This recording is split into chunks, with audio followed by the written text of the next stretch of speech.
o povo brasileiro tem memória. O povo brasileiro tem memória.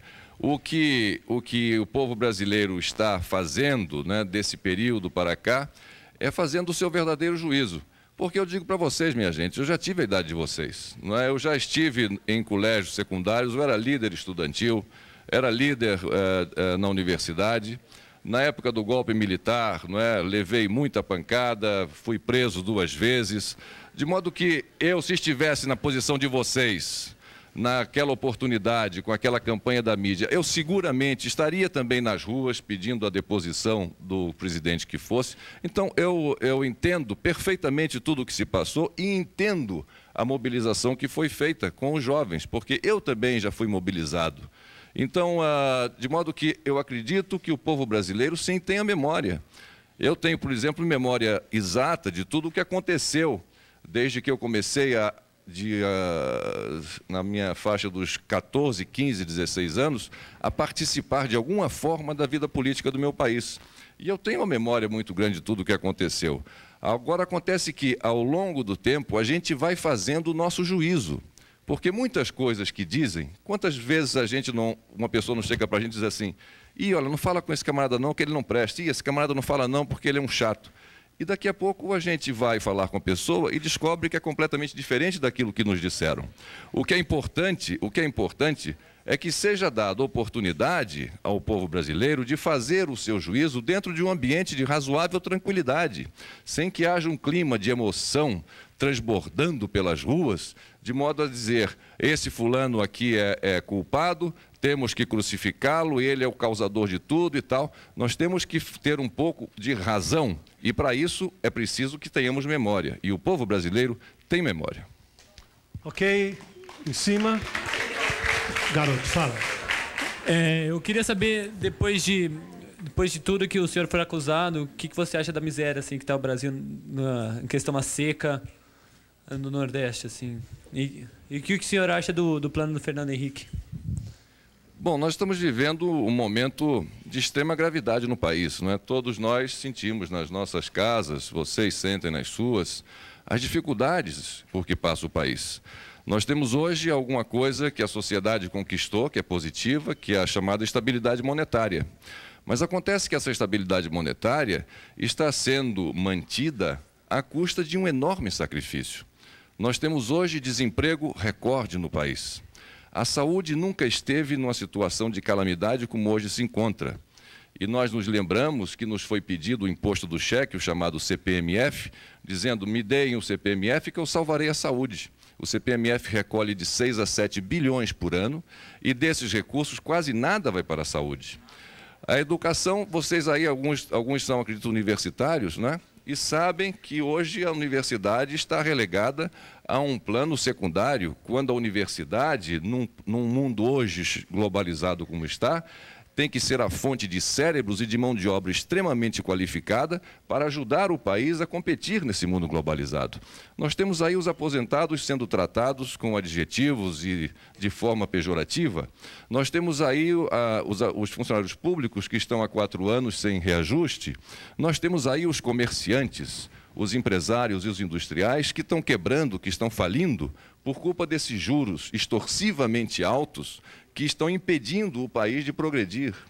Enfim, e nós vemos aí esses efeitos todos causados pela política econômica e ficamos todos muito preocupados. A crise que se abate sobre o Brasil é séria, o organismo econômico brasileiro está debilitado. E, portanto, qualquer vírus que venha lá de fora, seja da Ásia, seja da Rússia, vai pegar esse organismo debilitado e pode submeter esse organismo a um processo duríssimo de uma doença de difícil recuperação. Por isso é que eu acredito que é necessário nós fazermos mudanças profundas, mantendo a estabilidade, mas com desenvolvimento. Agora, na hipótese do senhor poder se candidatar através do TSE, e numa hipótese de, no segundo turno, existir o que existe hoje, uma briga bem forte entre Lula e Fernando Henrique, no segundo turno, em quem o senhor votaria? Eu votaria no Lula. No Lula. Por quê? E por que essa mudança tão grande? Porque o Lula, e outro dia num programa de rádio, outro dia num programa de rádio, embora eu ache que no segundo turno estaremos novamente eu e Lula, mas num programa, me permito dizer isso.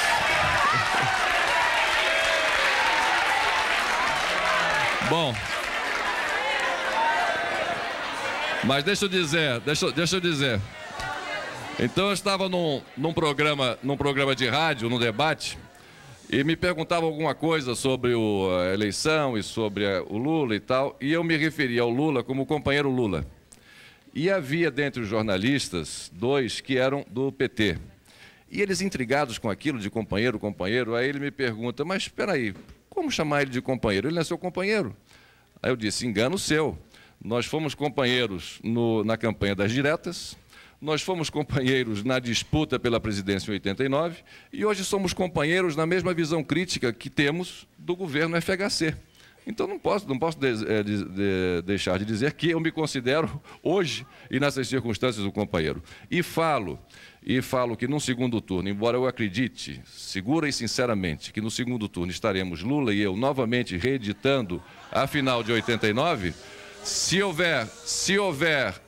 não der isso e se der Fernando Henrique e Lula, eu votarei em Lula para presidente. Aqui, garoto. O senhor acha que o que aconteceu com o PC Farias foi queima de arquivo? Não sei se foi queima de arquivo ou o que houve exatamente. Eu devo me valer do relatório da polícia, que foi muito investigado, né? Vários investigadores e substituíram vários investigadores até chegar à conclusão de que foi um crime passional, não é?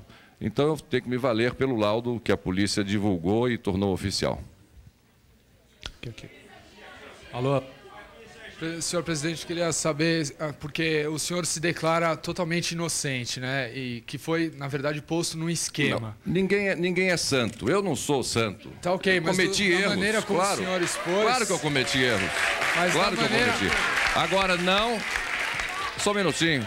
Agora, minha gente, nenhuma dessas acusações graves que me fizeram, elas foram verdadeiras, porque se fossem verdadeiras, vocês não acham que eles teriam me condenado? Claro que teriam. Nada disso é... Tanto que não foi, porque foram 2 anos e meio de investigações, tá certo? Desculpe a interrupção. Com certeza, o senhor fala que foi investigado, a privacidade foi invadida e tal, mas só que a maioria dos brasileiros não consideram inocente. Eu queria saber como o senhor lidar com isso, de legalmente sendo inocente, mas moralmente eu acho que não é por aí. Entendeu? Veja.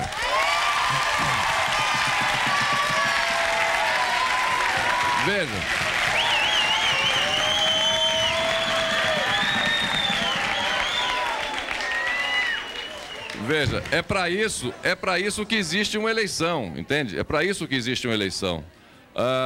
E é para isso que eu desejo ouvir a resposta popular nas urnas.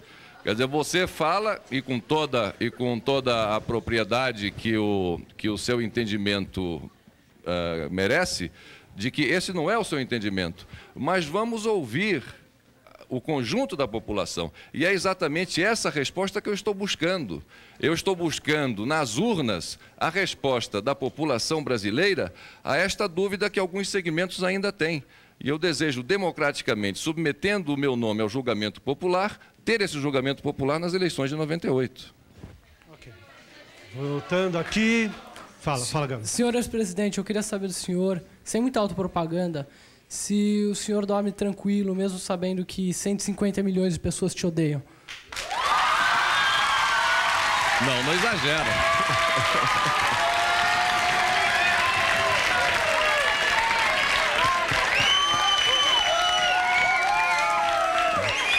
exagera. Não exagera. 150 milhões não, até porque nós temos que...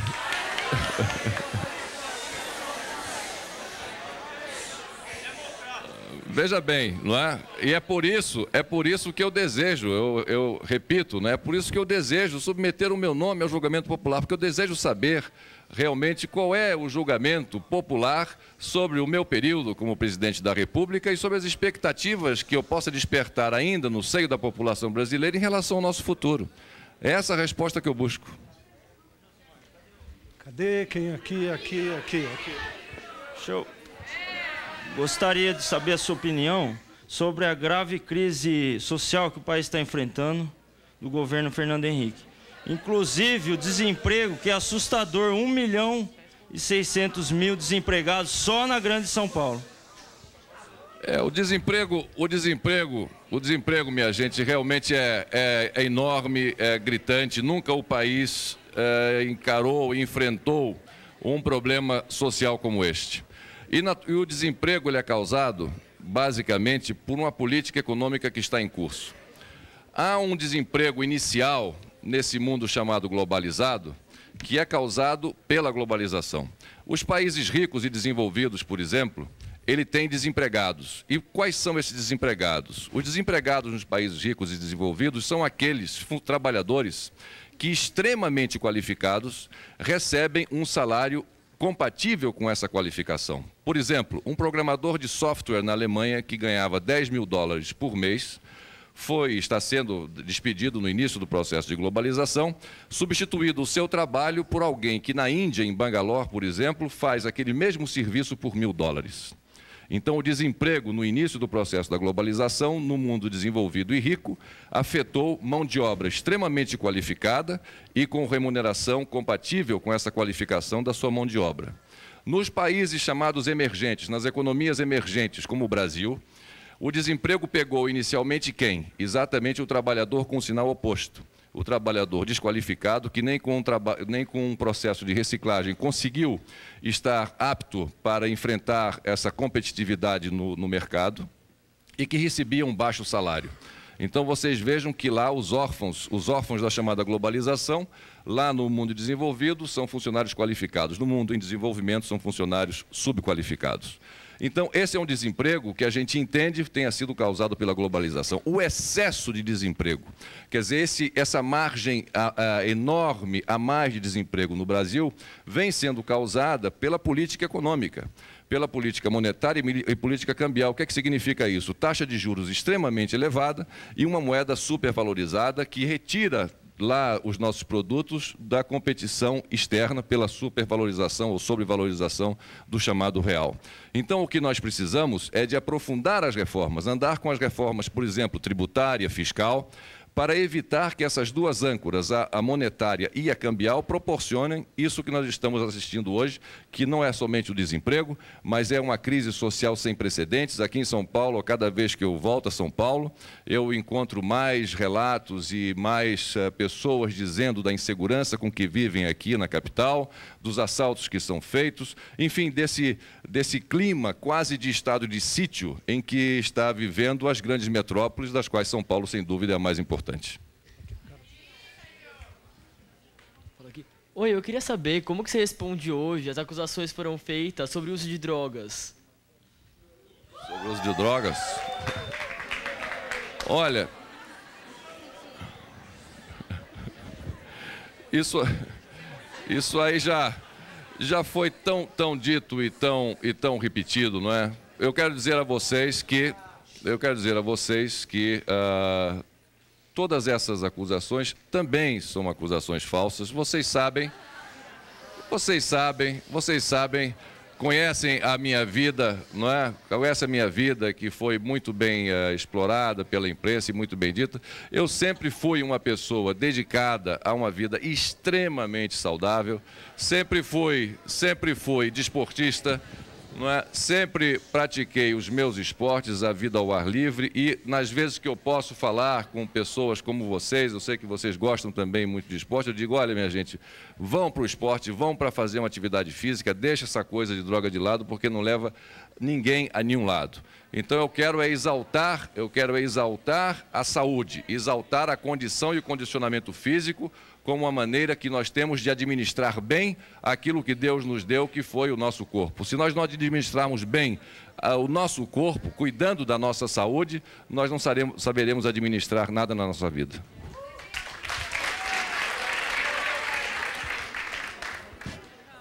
eu quero saber se, assim, você quer se submeter ao julgamento popular agora, né? Então, eu quero saber se você não acha que o seu poder de persuasão é maior do que a capacidade de discernimento do povo, que não tem cultura e não tem a educação necessária e é facilmente manipulado.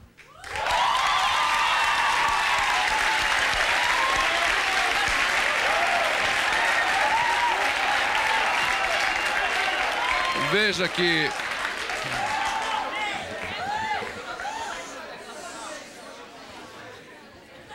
você me atribui um poder de persuasão que eu não sei se tenho. O que eu sei que tenho, bom, então se eu tenho, obrigado. O que eu sei...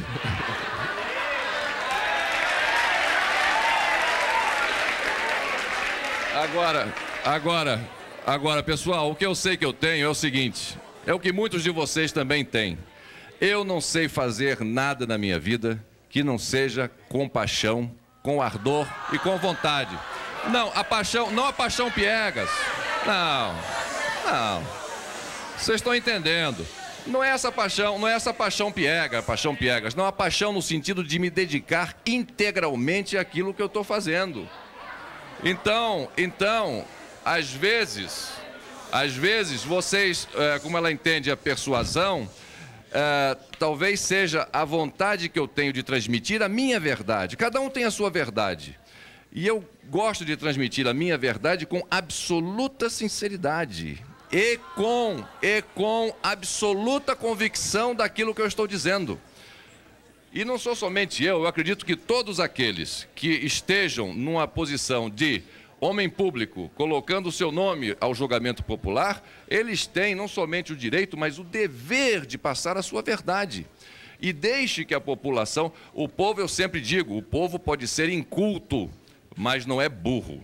O povo é muito mais sábio do que nós podemos imaginar. E o povo é o que nós temos sempre que ver, minha gente. As grandes transformações sociais, as grandes mudanças históricas ocorridas no mundo em qualquer época que se considere, teve a decisiva participação popular. Então o povo... Bom, mas se você disser que foi manipulada, você também pode dizer que aqueles que saíram às ruas de cara pintada contra mim foram manipulados. E eu não acredito, quer dizer... Não. A manipulação, minha gente, a manipulação ela pode existir.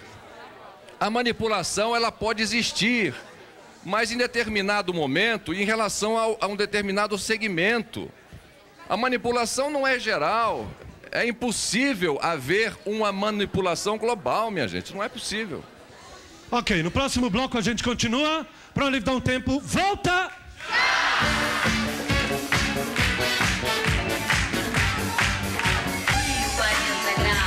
Beleza, voltando ao vivo aqui, SBT Programa Livre, com o ex-presidente Fernando Collor de Mello.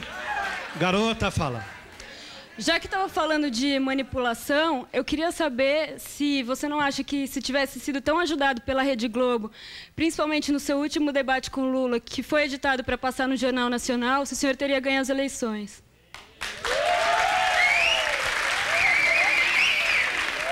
Olha, é preciso a gente voltar um pouco atrás, não é? E para ver como se realizou a eleição em 1989. Em 1989, eu era um candidato considerado azarão. Por quê? Porque eram as primeiras eleições democráticas depois de quase 30 anos de jejum, de abstinência eleitoral, não é? Depois do golpe de 64, nós ficamos quase 30 anos sem eleição para presidente. Então, em 89, o que é que se discutia, né? Com tantos nomes pesados da política nacional. Havia aí, já falamos do Lula, havia o Ulisses Guimarães, o Mário Covas, o Paulo Maluf, o Guilherme Afife Domingos, o Leonel Brizola, enfim. E havia um candidato a presidente que tinha saído do governo de Alagoas com um partido inexpressivo do ponto de vista de conhecimento da população e de capilaridade, ou seja, de representação nos municípios brasileiros. Então, naturalmente, não é nem porque a imprensa não quisesse, a minha candidatura não era dada nenhuma importância, que achavam que era uma brincadeira. Então, no primeiro turno da eleição, o que nós assistimos foi exatamente isso. A grande mídia dando uma cobertura aos candidatos e, naturalmente, aqueles que eram conhecidos, até porque eu acho que a população queria saber mais dos candidatos que a população conhecia melhor, não é? No segundo turno foi diferente, porque no segundo turno, como vocês sabem, é plebiscito. É azul e vermelho, é branco e preto, não é? Não tem meio termo. O segundo turno foge inteiramente à racionalidade da eleição. Muita gente chegou e disse assim, não, eu votei no Collor porque eu não queria o Lula. Não, eu votei no Collor porque eu achei que o Lula ia fazer alguma coisa de comunismo no país. Essas coisas bobas, né? Esses raciocínios bobos, mas que naturalmente não significa necessariamente que se votou naquele candidato escolhido porque gostaria de votar nele. Então, no segundo turno, o que houve foi um posicionamento dos diversos órgãos de comunicação em relação a uma candidatura ou outra. Eu não concordo na questão da manipulação, o que dizem que a Rede Globo fez em relação ao debate, porque o debate foi transmitido ao vivo para todo o Brasil, em cadeia nacional de rádio e televisão. Então foi um dos programas, foi esse horário, um dos mais ouvidos, não é? Um dos maiores ibopes havido naquele tempo, foi exatamente o debate final entre Lula e eu na disputa pelo segundo turno. Então é difícil haver manipulação quando a transmissão é ao vivo. Que manipulação pode haver? Nenhuma manipulação. Eu acredito que fundamentalmente o que houve, do mesmo modo que no primeiro debate eu não fui bem, no segundo debate, eu acho que foi melhor que o Lula. Então, o que ficou foi a impressão do último debate. Mas a edição que eu estou falando é um resumo que foi feito para passar no Jornal Nacional. Eles fizeram um resumo de 6 minutos, que passou praticamente 1 minuto a mais do senhor falando do que o Lula. Bom, isso aí eu não imaginei, não peguei, não sei. Mas, fundamentalmente, o que houve foi isso. Quer dizer, o debate passou ao vivo. O debate passou ao vivo. Primeiro eu queria dizer que eu tenho esperança de que você não vá para o segundo turno. E depois eu queria dizer que você, gostando tanto da natureza, por que o senhor não fez nada pelo meio ambiente? Nossa, peraí, não. E que você pode fazer mesmo sem ser presidente da República. Você não precisa disso. Sim, mas peraí, pessoal. Assim também não.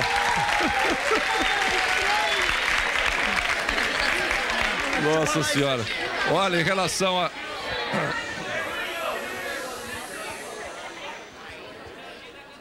Em relação à questão ambiental,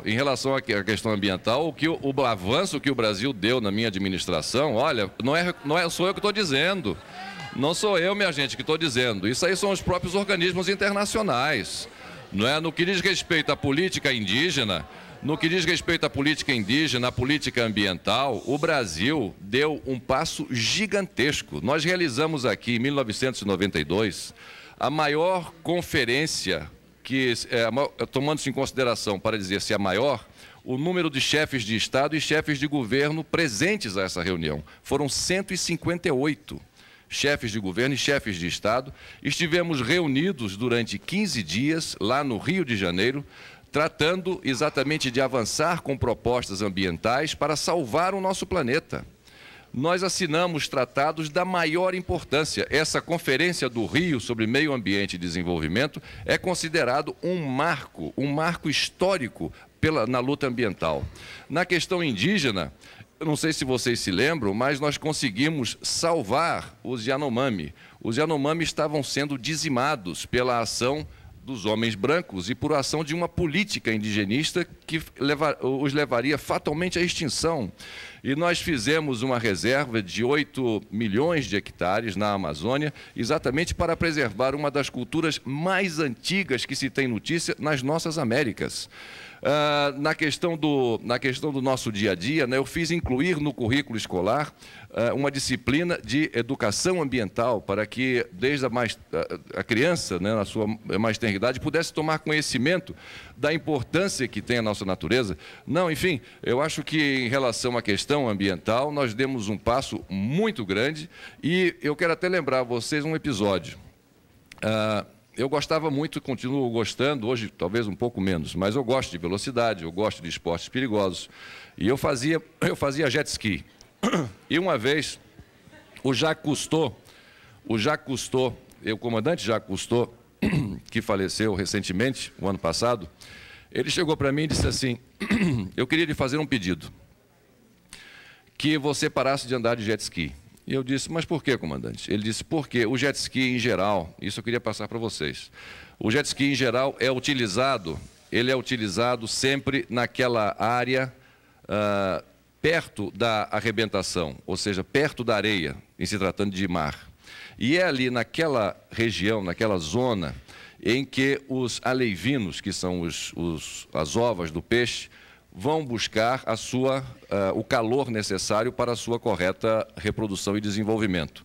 E o jet ski passando ali naquela região, ele mata e aniquila bilhões e bilhões e bilhões de alevinos. Então ele disse, eu queria lhe pedir para que não usasse mais o jet ski, porque isso pode causar, as pessoas podem querer achar que isso é bom e vão querer fazer a mesma coisa, e isso afeta e causa um enorme dano à natureza. Desde esse dia eu parei de usar o jet ski, e quero também deixar isso com vocês, se vocês gostam de jet ski, que usem fora dessa região. Fala, garoto.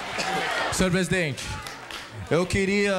Bem, você, pelo jeito que está criticando o Fernando Henrique, você deve querer algumas mudanças, né? E eu queria saber como você pretende fazer isso, partindo de uma família oligárquica do Nordeste e com apoio de grandes interesses lá, que é mais do que sabido, que eles mantêm a miséria daquela população, para que elas não tenham educação, entendeu? E para dar o voto, os chamados currais eleitoreiros, né? Currais eleitorais, entendeu? Que usam esse voto, entendeu? Dessa população miserável que não tem educação, entende? E aí pode, de repente, eu não sei se foi o caso do senhor, mas é o que me parece, apoiar um certo candidato e esse candidato acaba vencendo. Eu quero saber, e com a bancada ruralista, né? Que é uma bancada ruralista que vende votos, né? Que é um absurdo. O Fernando Henrique, para tendo que aprovar algumas coisas, está tendo